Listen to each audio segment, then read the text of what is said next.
प्यारे बच्चों, good afternoon. आज हम लोग पढ़ेंगे कक्षा 10वीं के अंग्रेजी। कल हमने पढ़ा था द फाउंटेन का 4 पैराग्राफ।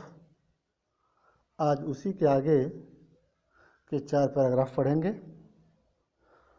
तो आइए सबसे पहले हम लोग अपनी कापी और कलम निकाल लें। तत्पश्चात एक एक करके हम लोग पैराग्राफ 5वां शुरू करते हैं और पढ़ते हैं। तो कभी इन पैराग्राफों में कहता है, glad of are whether still swimming west, upward और डाउनवर्ड मोशन दाई रेस्ट।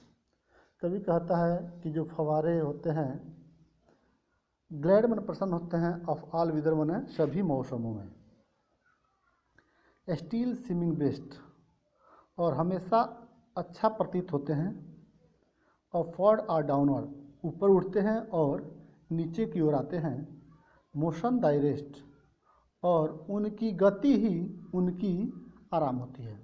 तो कभी कहता है कि फव्वारे हर मौसम में प्रसन्न दिखाई पड़ता है, कभी ऊपर की ओर जाता है और कभी नीचे की ओर आते हैं, अर्थात लगातार चलता ही रहता है, उनकी गति ही उनका आराम है। अब आते हैं हम 6ठा paragraph. Full of a nature nothing can tame, change every moment ever the same.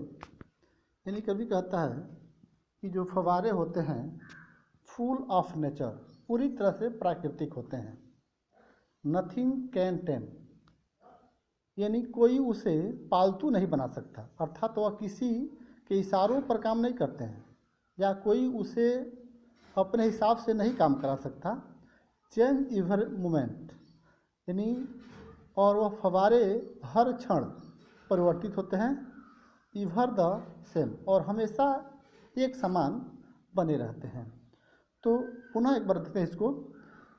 Full of a nature nothing can tame, change ever moment ever the same. कभी कहता है कि फव्वारों की प्रकृति, फुल ऑफ नेचर फव्वारों की प्रकृति सदैव चलते रहने की होती है और कोई भी वस्तु से कार्य नहीं करा सकता, उसे पालतू नहीं बना सकता और वह हर क्षण बदलते रहते हैं, अर्थात अपना कार्य करता रहता है।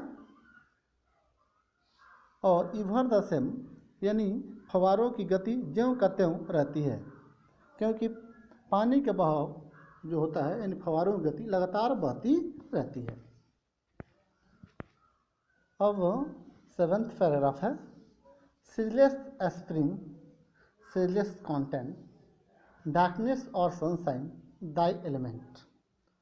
कभी कहते हैं कि सीजलेस मीन्स लगातार होता है, स्प्रिंग्स मीन्स होता है ऊपर उठते जाना और कंटेंट मीन्स होता है संतुष्ट। तो कभी कहता है जो फव्वारे होते हैं लगातार ऊपर की ओर उठते रहते हैं और हमेशा संतुष्ट रहते हैं। सीजलेस कंटेंट हमेशा संतुष्ट रहते हैं। डार्कनेस और सनशाइन, चाहे धूप हो या रात, अंधेरा हो या सनशाइन माने प्रकाश हो, धूप हो, चाहे धूप हो या अंधेरा हो, दाई एलिमेंट और यही उनकी गति होती है। तो एक बार और देखते हैं। Ceaseless spring, ceaseless content, darkness और सनशाइन दाई एलिमेंट। यानी कभी कहता है कि फव्वारे सदैव ऊपर की ओर चलता है किंतु वह अपनी प्रगति से संतुष्ट है, चाहे दिन हो या रात, उनका स्वभाव ज्यों का त्यों रहता है। अर्थात कहने का मतलब यह है कि उस कार्य करने के ढंग में कोई परिवर्तन नहीं होता। और लास्ट पैराग्राफ है। Glorious fountain let my heart be, fresh changeful content upward like thee. कभी कहता है ग्लोरियस फाउंटेन यानी शानदार, ग्लोरियस मीन्स होता है शानदार, फाउंटेन मीन्स फव्वारे, शानदार फव्वारे, लेट माई हार्ट बी यानी मेरी इच्छा है। लेट माई हार्ट बी, मेरी इच्छा है कि मैं भी कहूँ फ्रेश ताज़ा, चेंजफुल परिवर्तनशील, कंटेंट स्थिर, अपवर्ड और हमेशा ऊपर की तरफ बढ़ता हूँ। लाइक दी मैंने दी का मतलब फवारे फाउंटेन से होगा, तो फवारों के समान मेरी भी इच्छा है कि मैं हमेशा ऊपर की तरफ बढ़ता रहूँ, फ्रेश रहूँ, चेंजफुल हूँ यानी परिवर्तनशील हूँ और स्थिर रहूँ। तो एक बार और देखते हैं लास्ट वाला, glorious fountain let my heart be fresh changeful content upward like दी।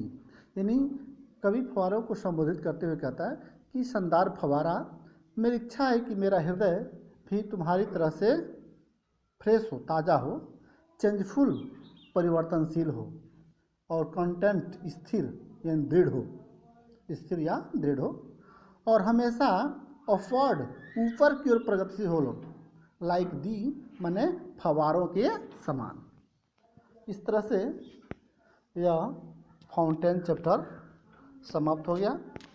तो मैं आशा करता हूँ कि आप सभी लोगों को यह समझ में आया होगा, और नहीं समझ में आया हो तो दोबारा इसको प्लेबैक करके पुनः दोबारा सुन सकते हैं। तो अब इसके मीनिंग को आप लोग नोट डाउन कर लीजिएगा और बढ़िया से इसको तैयार कर लीजिए। और इसी के साथ आप लोगों को धन्यवाद। तो